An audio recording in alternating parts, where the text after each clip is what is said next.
The complete works of Swami Vivekananda, The Religion We Are Born In, addressed by Swami Vivekananda at Dhaka in 1901, Part 2. This Veda is our only authority and everyone has a right to it.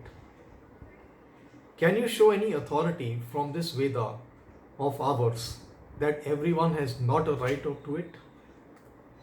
The Puranas, no doubt, say that a certain caste has the right to such and such a recension of the Vedas, or a certain caste has no right to study them, or that this portion of the Vedas is for the Satyuga and that portion is for the Kalyuga. But mark you, the Veda does not say so. It is only your Puranas that do so. But can the servant dictate to the master?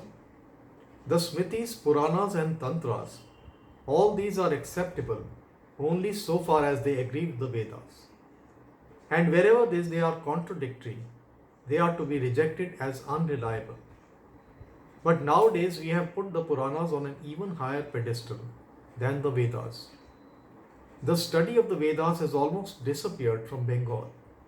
How I wish that day will soon come when in every home the Veda will be worshipped together with the Shaligram, the household deity. When the young, the old and the women will inaugurate the worship of the Veda. I have no faith in the theories advanced by Western savants with regard to the Vedas. They are today fixing the antiquity of the Vedas at a certain period, and again tomorrow upsetting it and bringing it 1000 years forward, and so on. However, about the Puranas, I have told you that they are authoritative only in so far as they agree with the Vedas, otherwise not. In the Puranas, we find many things which do not agree with the Vedas. For instance, it is written in the Puranas that someone lived 10,000 years, another lived 20,000 years. But in the Vedas, we find man lives indeed 100 years. Which are we to accept in this case? Certainly the Vedas. Notwithstanding statements like this, I do not deprecate the Puranas. They contain many beautiful and illuminating teachings, wisdoms of words, of yoga, bhakti, jnana, and karma. Those, of course, we should accept. Then there are the Tantras. The real meaning of the word Tantra is Shastra. As for example, Kapil Tantra. But the word Tantra is generally used in a limited sense.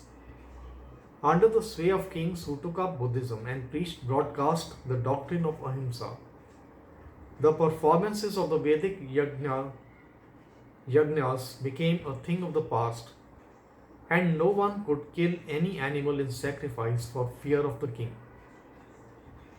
But subsequently, amongst the Buddhists themselves, who were converts from Hinduism, the best parts of these yajnas were taken up and practiced in secret.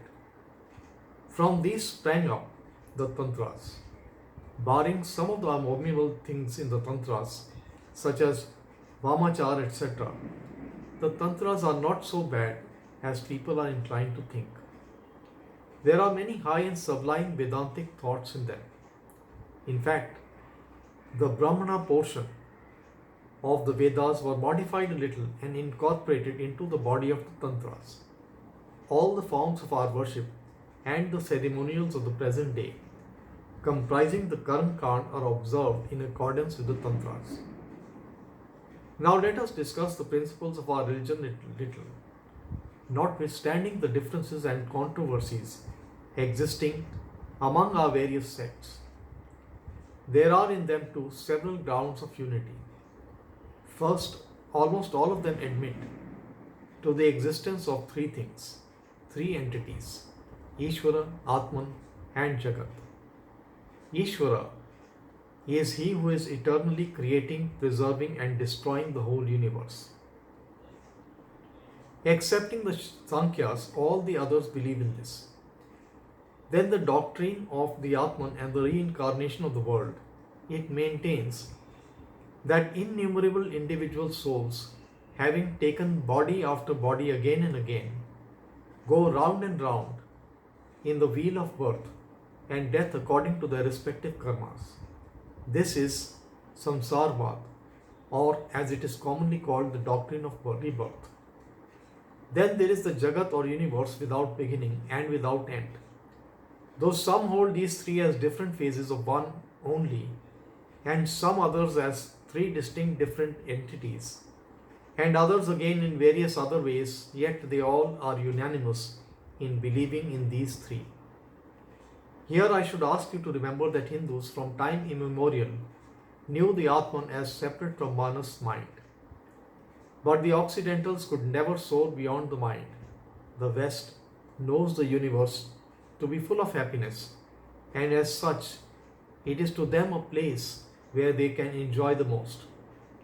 But the East is born with the conviction that this samsara, this ever-changing existence, is full of misery, and as such it is nothing but unreal, not worth bartering the soul for its ephemeral joys and possessions.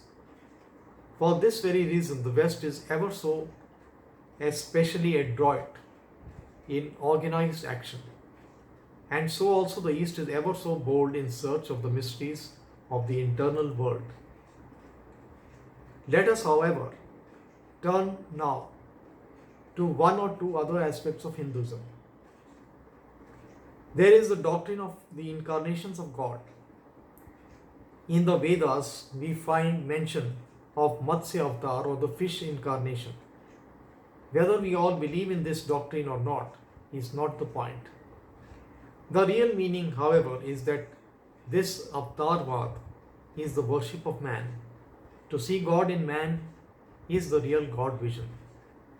The Hindu does not go through nature to nature's God. He goes through the God of man through man. Then there is the image worship, except the 5 Devtas who are to be worshipped in every auspicious karma, as enjoined in our Shastras.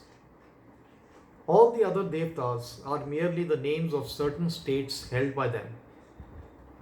But again, these 5 Devtas are nothing but the different names of one God only. This external worship of the images has, however, been described in all our Shastras as the lowest of all low forms of worship. But that does not mean that it is a wrong thing to do. Despite the many iniquities that have found entrance into the practices of image worship as it is in vogue now, I do not condemn it.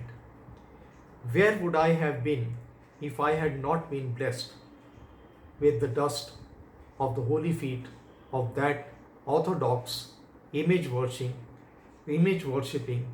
Brahmin?